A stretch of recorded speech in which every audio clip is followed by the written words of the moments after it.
अजमेर वासियों का, किशनगढ़ वासियों का बहुत बहुत धन्यवाद करना चाहता हूं।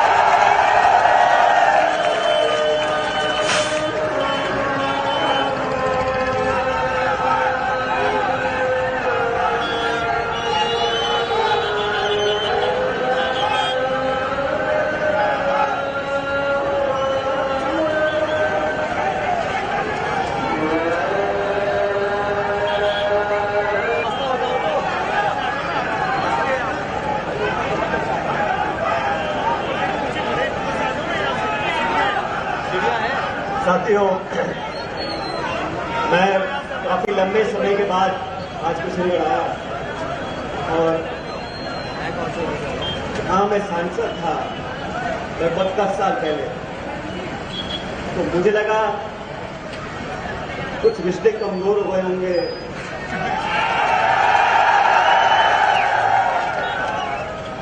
कुछ लोग भूल गए होंगे, लेकिन जिस प्यार से आपने आज दोबारा इस खूबसूरत शहर में मेरा हम सब साथियों का स्वागत किया, मैं एक बार पुनः आपका बहुत बहुत आभार व्यक्त करता हूं, पूरा देना चाहता हूं। साथियों, सिर्फ एक दिन की मोहलत में, एक दिन पहले हमने मन बनाया कि भ्रष्टाचार के खिलाफ हमको सड़कों पर उतरना है, और एक दिन के समय में आप लोगों ने इस उत्साह से, और मुझे तो कोई पूछ रहे थे कि मई का महीना है, 45 डिग्री गर्मी होगी, धूप पड़ रही होगी, मैंने इनको कहा हम शुरुआत कर रहे हैं अजमेर से, जहां पर आरपीएससी का दफ्तर है, और हमने जनसंघर्ष यात्रा का जो आगाज किया है वो किसी के खिलाफ नहीं, वो भ्रष्टाचार के खिलाफ है, और उन तमाम लोगों का जो भ्रष्टाचार करते हैं या भ्रष्टाचार को संरक्षण देते हैं। हमारे प्रदेश के नौजवान, लाखों लाख ऐसे नौजवान बच्चे बच्चियां जो पढ़ लिख कर एग्जाम में बैठते हैं, उनके हाथ निराशा लगती है जब लगातार पेपर निकलते रहते हैं। एक बार हो जाए, 2 बार हो जाए, 3 बार हो जाए, 4 बार हो जाए, लेकिन लगातार ये जो पेपर लीक होते हैं, मैं कई महीनों से बोल रहा हूं, कई सालों से बोल रहा हूं कि छोटे मोटे को पकड़ने से ये सिस्टम रुकने वाला नहीं है। मैंने कहा जो भी इसके पीछे है, वो कोई भी हो, जो हमारे नौजवानों के भविष्य के साथ खिलवाड़ कर रहे हैं, उनको बख्श नहीं सकते। और इस पूरे सिस्टम में जो भ्रष्टाचार है, उसके खिलाफ मैंने अपनी आवाज को बुलंद किया। मैंने कहा जो भाजपा के शासन में वसुंधरा जी ने करप्शन किया था, जिसका आगाज, जिसकी जोर जोर से मुखालफत मैंने करी थी, गहलोत साहब ने करी थी, तमाम नेताओं ने करी थी, अब समय आ गया, 4.5 साल हो गए, कृपया करके उनकी जांच करो। 6 महीने में चुनाव है, 6 महीने में चुनाव है। मैंने चिट्ठियां लिखी, आवेदन किया, आग्रह किया, अनशन भी किया 1 महीने पहले, लेकिन अभी तक कोई कार्रवाई नहीं हुई। ये जन संघर्ष हम लोग जो कर रहे हैं साथियों, इस तपती धूप में आपके साथ हम चल रहे हैं, सड़क पे लोगों की बात सुन रहे हैं, लोगों की आवाज बन रहे हैं और लोगों के लिए संघर्ष कर रहे हैं। इसलिए मैं आपसे आग्रह करना चाहता हूं। कोई कहता है, कुछ लोग कहते हैं कि हम गुटबाजी कर रहे हैं, कुछ लोग कहते हैं कि गुटबाजी हो रही है। मैं भी प्रदेश सरकार में डिप्टी चीफ मिनिस्टर था, आराम से अपना टाइम निकालता, मुझे क्या पड़ी थी, लेकिन मैं इस राजस्थान के लोगों के लिए जो हमने सपने देखे हैं, उन सपनों को पूरा करने के लिए हमें और कुछ करने की जरूरत है।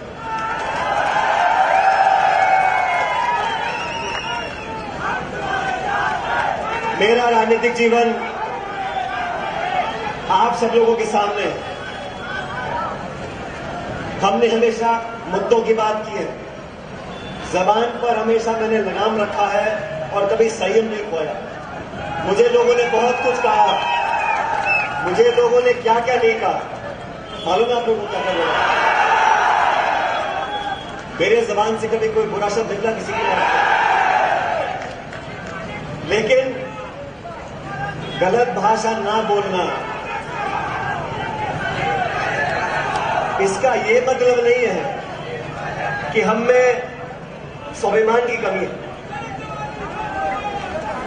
और जब हमने इन मुद्दों को उठाया, करप्शन के मुद्दों को उठाया, और मैं चाहता था एक पारदर्शी तरीके से जांच हो, जांच में दूध का दूध और पानी का पानी निकला। लेकिन जिन लोगों को डर लग रहा था, वो दूध और पानी छोड़ के दूध और नींबू की बात कर रहे थे। धीरे धीरे साफ हो गया कि कार्रवाई होने वाली नहीं है, लेकिन हम जनता के बीच में जाकर आप सबका समर्थन ले रहे हैं, क्योंकि मैं चाहता हूं कि राजस्थान में एक नया आगाज हो और हम सब लोग मिलकर ये दीमक की तरह हमको करप्शन जो भ्रष्टाचार खा रहा है इसको खत्म करें। मेरे खिलाफ अगर कोई आरोप लगाता है, मैं इसको जनता के सामने रखना चाहता हूं। मेरी राजनीति आपके सामने है, स्वर्गीय पायलट साहब की राजनीति आपके सामने है। हमको भी जनता के आशीर्वाद से बड़े बड़े पदों पर काम करने का मौका मिला, लेकिन इन 45 सालों में मेरा सबसे घोर विरोधी भी होगा, वो हम पर उंगली नहीं उठा सकता। लेकिन राजनीति है, अभी तो ये आरोप लगे हैं, हम सड़कों पर निकले हैं, ना जाने और क्या क्या आरोप लगाएंगे। मुझ पर लगाएंगे, साथियों पे लगाएंगे, नतीजों पे लगाएंगे, मुझ पर कितने नीचे से नीचा आरोप लगा लो, लेकिन मैं जनता के लिए संघर्ष करता रहा हूं और करता रहूंगा।